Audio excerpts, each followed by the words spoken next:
ദൈവനാമത്തിന് മഹത്വം ഉണ്ടാകട്ടെ.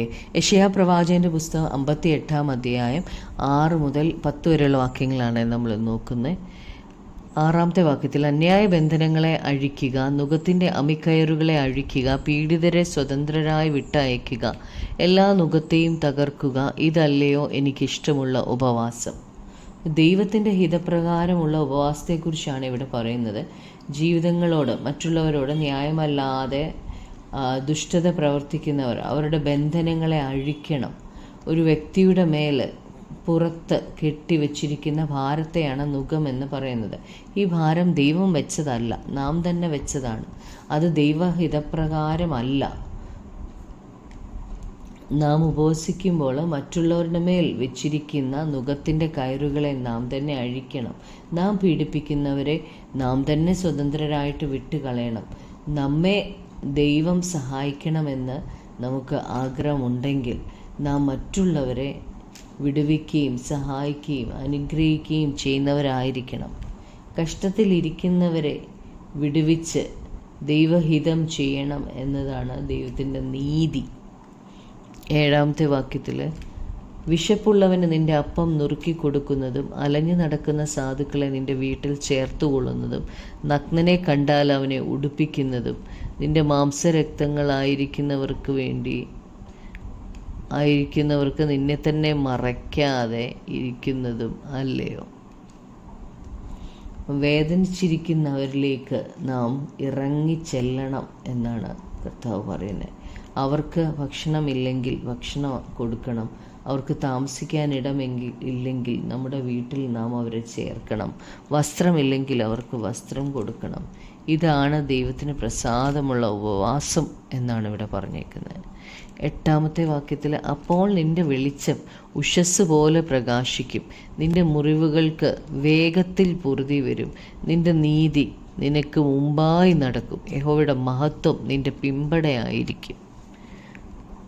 അപ്പോൾ നമ്മിൽ മറ്റുള്ളവർ പിതാവായ ദൈവത്തിൻ്റെ മഹത്വം കാണും.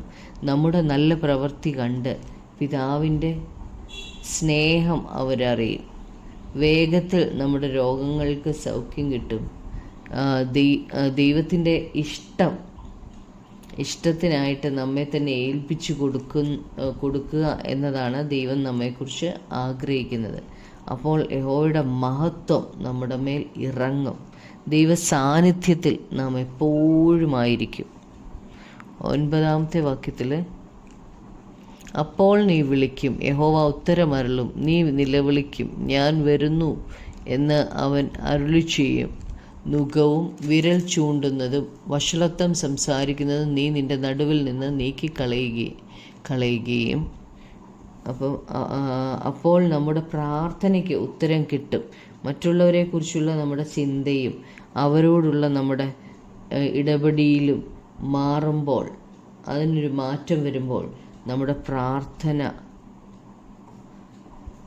പ്രാർത്ഥനയ്ക്ക് ഉത്തരം ലഭിക്കും. ദൈവം ആഗ്രഹിക്കുന്ന രീതിയിൽ നാം ഉപവസിക്കുമ്പോൾ ദൈവത്തിനല്ല യഥാർത്ഥത്തിൽ മാറ്റം വരുന്നത്, നമുക്കാണ് മാറ്റം വരുന്നത്. നാം ദൈവഹിതം പ്രവർത്തിക്കാനായിട്ട് തുടങ്ങും. 10-ാമത്തെ വാക്യത്തിൽ, വിശപ്പുള്ളവനോട് നീ താല്പര്യം കാണിക്കുകയും കഷ്ടത്തിലിരിക്കുന്നവനെ തൃപ്തി വരുത്തുകയും ചെയ്യുമെങ്കിൽ നിന്റെ പ്രകാശം ഇരുളിൽ ഉദിക്കും, നിന്റെ അന്ധകാരം മധ്യാഹ്നം പോലെയാകും. ആവശ്യത്തിലിരിക്കുന്നവരുടെ ആവശ്യങ്ങളിലേക്ക് ഇറങ്ങിച്ചെല്ലണം. അപ്പോൾ അവർക്ക് തൃപ്തി വരും. നാം ദൈവഹിതം ചെയ്യുമ്പോൾ ദൈവം നമ്മുടെ പ്രാർത്ഥന കേൾക്കും. നമ്മുടെ ഉപവാസം പ്രയോജനമുള്ളതായി തീരും.